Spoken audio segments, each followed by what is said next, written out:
Hey, what's up, ladies and gentlemen? Come on in, come on in. Welcome to another edition of Monday Night Raw as I'm conducting a review. Especially January 6th, 2025, officially the Netflix era that took place. And more importantly, it was a phenomenal show from start to finish. More importantly, I'm going to go ahead and let a couple more people come on through. It is officially my 40th birthday. I officially made it over that hill to that big milestone of being 40 years old. Appreciate you guys coming through and showing love support. Don't forget, more importantly, don't forget to smash the like button, subscribe, or more importantly, follow and turn on that notification bell so you're being known of whenever or wherever a new video drops for this channel. More importantly, I appreciate you guys as we continue to rock and roll through 2025 in the new era when it comes to professional wrestling. More importantly, everything that took place. And I had such a good time enjoying that phenomenal show from the Intuit Dome in Inglewood, California. More importantly, my hometown. And more importantly, where things always take place in a good way. We had so much take place. We had the tribal combat that took place through the course of Monday Night Raw. More importantly, we had the return of the mortal Hulk Hogan, who we don't want. But more importantly, he got booed directly out the building, and pretty much nobody wasn't caring about his bare advertisement. More importantly, nobody was feeling it. But in overall, everything else took place. We got some great things that took place as part of the card. We had CM Punk versus Seth Rollins in the main event, which was a banger all the way through to the closing of Netflix. As well as we had a phenomenal women's world championship match between Liv Morgan, the champion, taking on Rhea Ripley. We also had John Cena kicking off his farewell tour as the announcement coming into the Royal Rumble. And we had a great match between Jey Uso and Drew McIntyre. The Rock made appearance. Dwayne "The Rock" Johnson, who's officially came aboard for Hollywood style things. We also had Logan Paul in the house and so many talent, not only from Raw, but as well from SmackDown and NXT, who came through and showed their love and support. But more importantly, I appreciate you guys coming through for this lovely live stream. Hopefully, you guys are having a phenomenal night. And let's go ahead and dive into it. Appreciate you guys coming through, and let's get into it. Well, we kicked things off in a good way when it came to Monday Night Raw as they were live in Inglewood with the Intuit Dome. The opening things up with Triple H announcing everybody, welcome to Netflix. More importantly, is everybody ready for the new era, a part of World Wrestling Entertainment? The spectacular and the lights and glitz and glam, they went full on out when it came to the full show. They had drones, they had the light show, they had everything you truly could have asked for. Make it the showcase of the mortals for World Wrestling Entertainment on the red brand. And then we kicked things off directly with the babyface moment. The Rock came out, of course, kicked things off. The crowd was red hot. It was loud as it possibly can be when it came to the Intuit Dome. I enjoyed every single piece of what it was, and you couldn't ask for anything better. Of course, he acknowledged Cody Rhodes, Roman Reigns, more importantly, the show of Netflix. He also was going to get into his normal stench of promo that he normally goes through. And then he, of course, told everybody to watch out for that Roman Reigns and Sikoa of Tribal Combat. And then he hugs Cody Rhodes before leaving. And then we kick things off with the Tribal Combat. We had Roman Reigns, who initially came out right after Solo Sikoa was tooted and booted, ready to go. And Sue on black. He got the tape thumb in black. Roman came out with a new attire as well. And it was a great showcase seeing how those boys put on a clinic. It was everything that you truly could have asked for and more. Roman Reigns was able to get the win after pretty much sealing a deal with the spear. Everybody was involved, including the OG bloodline and the new bloodline. But Roman was able to secure things, reclaim his Fala. But then, of course, we end up having The Rock coming down to not only congratulate him, give him the Fala, and give him a brotherly cousin love. Of course, people had their speculation of what was going to take place when it came to them both, but more importantly, we got everything that we truly could have asked for. Well, everything. And overall, I enjoyed how the match flew. More importantly, how things were taking place. I'll give it a 4 out of 5 stars through the course of how things were running smooth when it came to the match, as well as the appearance of The Rock. And overall, that was the first match that took place. We had a total of 4 matches, which was surprising throughout the whole entire night. Of course, we had the appearance from Kevin Owens, Jacob Fatu, Tonga Toga, Sami Zayn, Jimmy Uso. They all came out there, as well as Cody Rhodes. It was an all-out smash mouth brawl from everybody from all sides, including Roman sealing the deal with the 2 spears. And the crowd was red hot when it came to Los Angeles and Inglewood, California. And then, of course, we get the things breaking down for the showdown between CM Punk and Seth Rollins. A lot of celebrities were shown and showcased through the course of the night, including all the vignettes, including the confirmed Penta Maricero. He's officially coming to Monday Night Raw. I know they are holding back officially for his rumored debut. It's supposed to have been tonight, but they flipped it and changed it for next week. So it's going to be intriguing to see where Penta fits in when it comes to the red brand. He has a lot of talent up his alley that I look forward to seeing how he may cross paths with. More importantly, it'd be intriguing, and I look forward to seeing how everything comes about, everything that is Penta. Penta can go with the flips, more importantly with the kicks, but is his moves going to be downgraded? I'll be intrigued and wondering how he kind of adapts to the WWE style. I'm pretty sure he was at the PC for a little bit of time to know where the hard cameras are, where certain angles was, and get him custom ready. But of course, the crowd is going to pop next week when Penta officially comes to World Wrestling Entertainment. Then we get to the kickoff. John Cena for the retirement tour. He comes directly out to all his memoirs of Los Angeles when he first started his career, including being the prototype, where he won his first world championship at WrestleMania 21. He also highlighted about things that happened, including his losing streak, and he talked about the miracle of things, including like winning the Royal Rumble. One of the biggest memories he talked about living in Inglewood on 106th Street and Dottie. That's something that a lot of people don't know familiar, but yes, he is a full-grown talent that started off in Los Angeles and grew before our eyes. And one of those guys I was looking forward to make it to WWE was John Cena when he was the prototype. But of course, he adapted and changed and came so far, and now look at him now. All these years later, now he's on his retirement tour, and see him on a marquee big stage one last time for 2025. Then he says he's going to enter into the Royal Rumble, where he's going to make his stance. More importantly, the time is now, and it's the last time.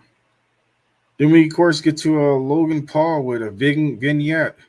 He talks about his focus as being a WWE superstar, and where his new focus is eventually becoming the World Heavyweight Champion. But is it convincing? From my own personal opinion, I don't think so. But the promo delivered for what it was, but it's Logan Paul. He gets the training going. All the young kids enjoy him. And what more can you ask when it comes to Logan Paul? Then we get to the next match of the night, Rhea Ripley versus Liv Morgan. It was a lot for everything that you could have got involved when it came to Dominic Mysterio, as well as Raquel Rodriguez, who was involved through the course of the distractions. The referee was all over the place. The people and the fans were chanting the ref effing up and a whole lot more. But things was reconciled when it came to Rhea Ripley getting the victory with the Riptide not once, but twice, and securing a victory to become the women's world champion once again. Things really took a court when it came to the post-match, where Rhea Ripley was able to get a hold of Dominic Mysterio. She was about to embrace for a hug. Of course, Dominic was trying to play kayfabe. And where my son pretty much had me dying through the course of the whole entire thing. He was sitting next to me. And pretty much he was like, oh, he got kicked in his onion. But pretty much everybody pretty much just died out laughing when it came to my family. What more can you got out of it? It was a great kid moment of seeing someone getting kicked in his onion. But it was hilarious for what it was, and it was funny. But in overall, Things were sealed off afterwards, where Rhea was making her way back up towards the entrance ramp, and then the Undertaker's music hit. That was the big pop of the night, and of course he made a surprise, went around the whole entire ring, and sealed everything with doing the old school hand raise alongside with Rhea Ripley to seal that lovely ending to that actual match. And overall, the match was good. I give it a 4 out of 5 stars. It was slow pace. Rhea carried majority of the match, but it was good for what it was. Then we get to a backstage segment of Adam Pearce. He's talking to Bailey. He's corresponding with her until he was interrupted by Chad Gable. Chad Gable said he wants to prove himself, and he said a problem with luchadors. But he asked for a one-on match with a luchador. He don't care who it is next week. And then, of course, Adam Pearce says, "Are you sure?" And he says, "I'm sure." And he says, "Let me make a phone call and make it official." So we know what that means. Penta versus Chad Gable. The match is going to be good. It's going to be crazy. It's going to be high risk and reward. Chad Gable is going to go, but are they going to let Penta be 100% of who he is as a true talent? I look forward to seeing that match and seeing where things lie in the sand. But more importantly, it's going to be good television when it comes next week on Netflix. Then we switch over to Jey Uso versus Drew McIntyre. Of course, he's accompanied by Travis Scott. I wasn't sure if it was a red flag when it came to WWE, but of course, Travis Scott came directly out with his entrance. It was popping. It was a great little entrance when it came to Travis Scott and Jey Uso. But the cherry on top was seeing Travis Scott smoking marijuana and walking down the aisles of the entrance with the crowd with Jey Uso and hyping the crowd up. Something a different direction WWE has officially gone to. I'm not sure if they approve of it or not, but we'll find out more details later on, either through the media scrum or Triple H will address it later on, or they might just blur it out just in general. I know that he still wants to keep it on that narrow, straight road of keeping it PG for the Netflix era. But in overall, Drew McIntyre came out as well. He was tooting booty. He got caught off guard when it came to Jey Uso. Jey Uso controlled majority of the match, and it was a lot of back and forth. Great transitional moves, and it kept us highly invested and entertaining. I enjoyed how things flew through the majority of the match. It flowed perfectly, like a chef's kiss. And Jey Uso was able to get that surprising pinfall with the roll up for the 1, 2, 3. And of course, sealed things with Drew McIntyre being frustrated, but letting things become not only a continuation of what's going on, but where it's going. Drew McIntyre and Kevin Owens have a sight on the old bloodline, and it's going to be good. But now with Roman Reigns having Fala back, how is the blue brand going to shape up? Are we going to have some more trades? As officially the trade, there's no brand split, as things are just all over the place currently at the moment. WWE is making that fully clear, as currently right now SmackDown is going to be 3 hours all the way up until June. That's the word on the street, that SmackDown will be all the way with USA Network to give them some love and shine, and then they'll make the switch back over towards the summer, towards SummerSlam season. But then, of course, we get a Gunther vignette. It was okay for what it was. I feel like Gunther has come flatline as being the World Heavyweight Champion. I would love to see a whole lot more from Gunther, but hopefully Gunther going a better direction just to who he is and what he has been and what his presence has been overall. Has his confidence been shaken a little bit since losing to Sami Zayn at last year's WrestleMania? I think so. But where they're going with him, hopefully they do not push him down our throats like they did with John Cena, because they slowly are shifting away from him, and the fans are just not invested right now at the moment. But it was a cool little vignette about his whole entire accolades leading up to being the ring general. But I feel like he should have had a bigger presence when it came to the show. He is the champion on the red brand. And with him missing out and not being a part of it, it truly did feel flat not having Gunther on the show. Then we get to Kathy Kelly, who's with Gabriel Iglesias. The New Day, of course, interrupts. They are mad because they haven't had time to talk about their recent actions. More importantly, the cancellation of their tag team match because they felt like they didn't want to be involved with the show whatsoever, and they didn't want to be in the town like Los Angeles for a tag team match. Even though it was originally scheduled to be Penta and Rey Mysterio versus the New Day, they scrapped it. I don't know what's going on with the direction of that storyline, but the New Day are kind of lost in the shuffle, and things continue to be intriguing through the course of the night.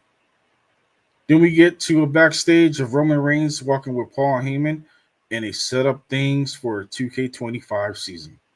It was a great little collude or a little short little introduction to it, knowing that Roman Reigns officially is going to be the star cover of WWE 2K25.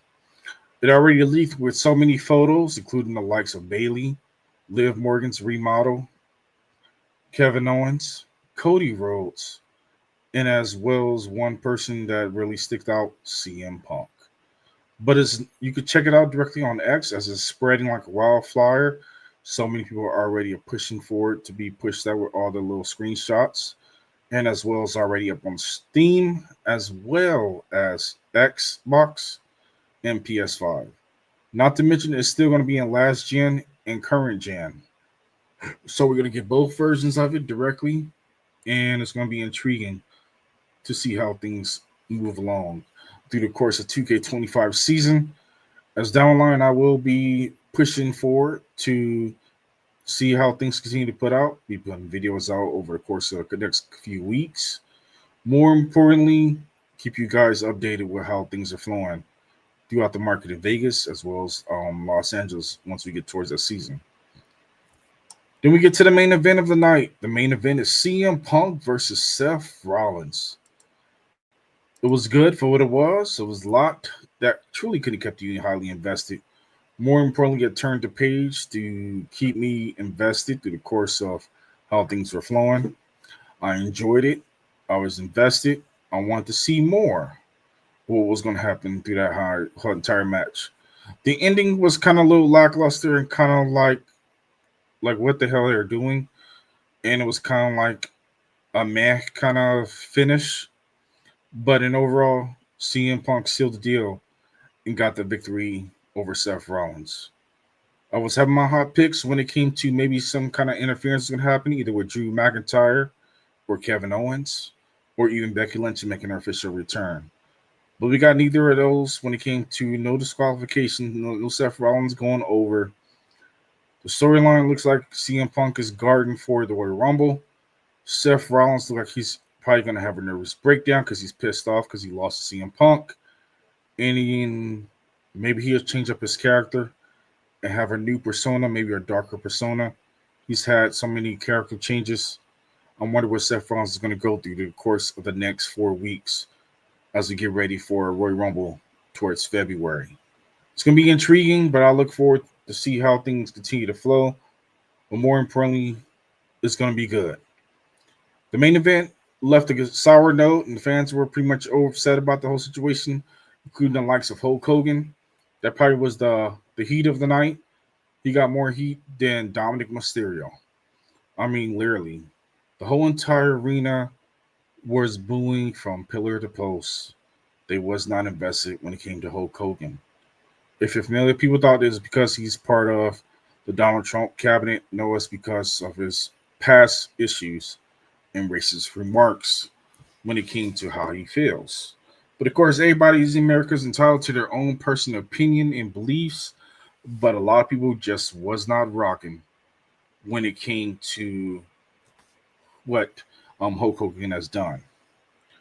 But in overall, if you guys are here towards the end of this video, if you'd like to put a couple of comments down below, so be a part of this actual stream, I will have no problem actually jotting it through, posting it up here, get the algorithm up. Don't forget to get a like because it helps the algorithm for any of my platforms that is currently open for, as we currently open on Twitch, Facebook, and YouTube this following evening for this live edition for my birthday. We're celebrating 40 years, a great milestone, and more importantly, I appreciate you guys coming through, showing your love, support.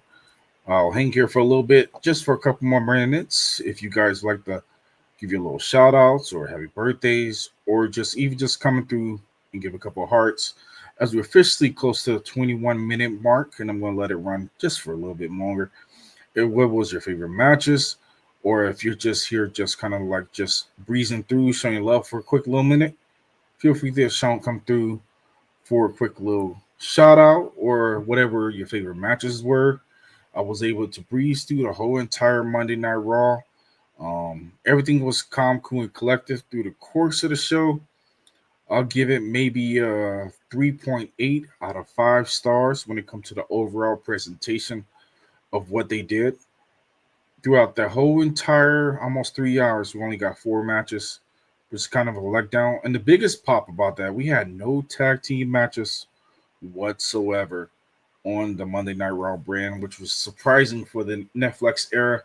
We had a whole bunch of legends come back. If they were available, they showed up. And if they weren't, it was okay.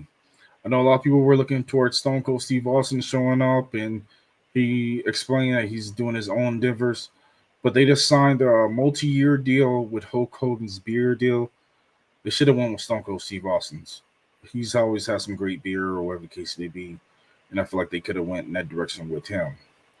But I appreciate you guys coming through for this quick little live stream on this birthday edition. I'm going to go ahead and get ready to head back out. So continue celebrating my 40th birthday, as my family has always been amazing when it comes to not only chiming out all day long and showing their love and support, but more importantly, post your comments down below, like, comment, subscribe, and I'll catch you guys on the next one. Until then, you guys be safe.